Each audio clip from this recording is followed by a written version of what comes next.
guys, this is Sarah, the owner of Melon Wets Dog Training, and I have an announcement. Kyle and I are looking for another dog. So we're really excited to open our home to a new family member, really to assist Zeke.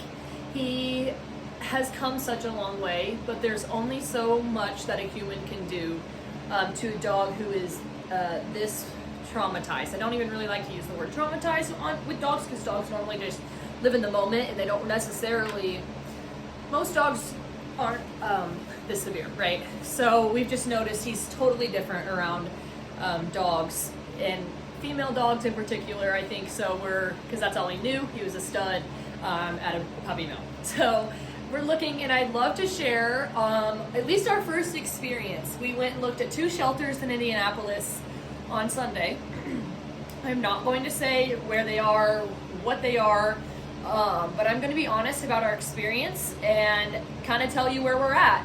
We do not have a dog as of now, but we are going to continue to look. We have our eyes on a couple online, but as many other people might know, I at least kind of struggle to feel a connection or maybe a pull online. I just feel like I need to see them in person. Some people do have that draw online, so at least that's kind of where we're at now. So let's get to it, and I'll tell you kind of what we had happen, some good things and bad things. So let's start with the first shelter that we went to. We entered, it was very clean, it was awesome, it was great. There was a lot of room in the front, which was excellent, and there were a couple dogs out there like in a larger area than obviously being in the back. So we signed in, they told us where we could look. We could look at 3 different, kennels back there, and so we did. We walked back and forth in the first, second, third. We actually did make a connection with a Rottweiler, which was really, I love Rottweilers, they're amazing. It was just not what we were expecting. I kind of were looking for like a female pit, like a pit mix, probably around 40 pounds or so, to kind of be a medium-sized dog to be confident for Zeke so that he has someone to look after. So that was kind of our idea, but this male Rottweiler was the sweetest. I mean, he was literally falling into our hands, and Kyle really had a connection, and I did. Unfortunately, an employee had adopted him. He was like, I guess, waiting to go home that day. So that was unfortunate. And then there was a couple others. There were like 2 other pit bulls that we really liked, and when they were females, and when we talked to the workers, they said both of them were really bad with cats, and we do have cats in our home. When I'm going to a shelter, it is not my job, or I would never try to say, because I'm a trainer, that I should have a dog. It just doesn't work that way. It's just not fair. Yes, I do rehabilitate dogs around cats, so would it be safe for me to take a dog into my home? Into my perspective, yes, but it is never my place. Or would they ever just give a dog to someone who claims to be a dog trainer, right? If I am or not, it doesn't matter. So we're going to be respectful, and of course those 2 dogs that we liked were not good with cats, so we moved on to the next shelter. A little disappointed because we liked that Rottweiler a lot, but we were not able to get him or meet him, so we didn't even meet any dogs in the first one. So now we go to the next one, and as we enter, it's pretty similar. We are telling them we'd like to look at some dogs, and they say, great, you can look at these, sections or whatever. Kind of the same thing, this time we ended up seeing, I'm trying to remember how many. It was just one, actually. Just one at this shelter. We just weren't connecting. And if anybody's been to the shelter recently or has been to the shelter at all, I'm sure that they would realize that it's not a great experience for, I would say, people. Some people are more sensitive to it than others. I always get emotional, like the first minute I walk in there. It just almost is like so much energy. The dogs are barking. You have to remember that these dogs are not aggressive. They just have no other way to have an energy outlet, right? They're not being exercised minimally. They live in their crate. So to bark at a distraction is like all they live for, if that makes sense. So don't judge a dog by its cover, but also don't be, not safe and smart. Let people who know what they're doing and everything take care of it. Anyway, so again, we saw a little black pit bull. She was super cute, really sweet. I had more of a pull to her than Kyle initially, but he did still want to see her. We wanted to see her, but that was it. There was only one at this shelter. So we went up to the front. We let them know that we would like to see this particular dog. one thing that already kind of caught me off was as soon as I said that, one of the employees was like, oh, she pulls really hard. You wouldn't expect it for her size, but she pulls really hard.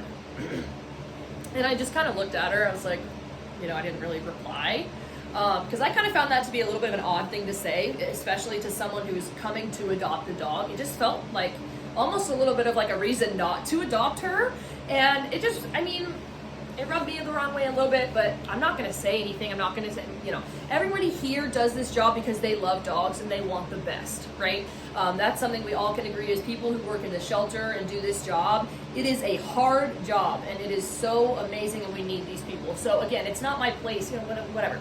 But that just I thought kind of caught off a little bit about that. So I wrote that down. I'm going to look to make sure I remember everything. And she also, either was the same person or another person told us that there was a family, they're going to meet 2 dogs, and then we were next in line. And so we decided to just watch, we kind of go over there, there's a window, and we were watching this family with these 2 dogs that came out. So it was kind of fun that we got to watch them, but they were taking their time. Now again, they did tell us, they were like, my other associate is on lunch, so it's just me right now. So we kind of knew it was going to take a minute. And so we were okay with that. But we were watching and another young girl comes in, and she was actually going to have a meet and greet with her dog at home with this current dog she walked. So it was like they have programs where you can volunteer and walk their dogs. It's great. But there were a little bit of safety concerns. Of course, I didn't see anything bad happen, but there was some sort of a parent-child volunteering system, which is great, but this was very unmonitored. This was very hands-off. There were volunteers coming in and out doing their jobs, but there was nobody overseeing anything. Just innately, if I see a parent and child anywhere near dogs, there is a sense of my senses get heightened because of kids just genuinely being accidentally, of course they don't know, unaware how to interact with dogs. And seeing the dogs, how heightened they are in their shelter or in the kennels, right? It's a high environment, so that did raise a red flag. Of course, nothing would cause any concern. He went over and pet a dog, everything, but that's just my observation again. So anyway, she was there waiting to do a meet and greet after us. So there's another situation that happened prior that I forgot to mention. It's not that big of a deal, but there was an employee there who was very comfortable, was probably one of the top people, not top people, but maybe one of the higher ups, was eating. I'm assuming that was the person that was on lunch, right? Because that other lady told us they were on lunch or whatever. But once we got there, this particular employee, the first thing that I noticed about this employee was when they were walking a dog back to the room. There's no one here, no dog trainer, no person really should ever judge anyone, how they walk a dog, what they do, things like that, right?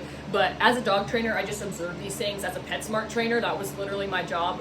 That's all I did all day long, was watch people kind of incorrectly handle dogs. So that was my job, to tell people what not to do in a way.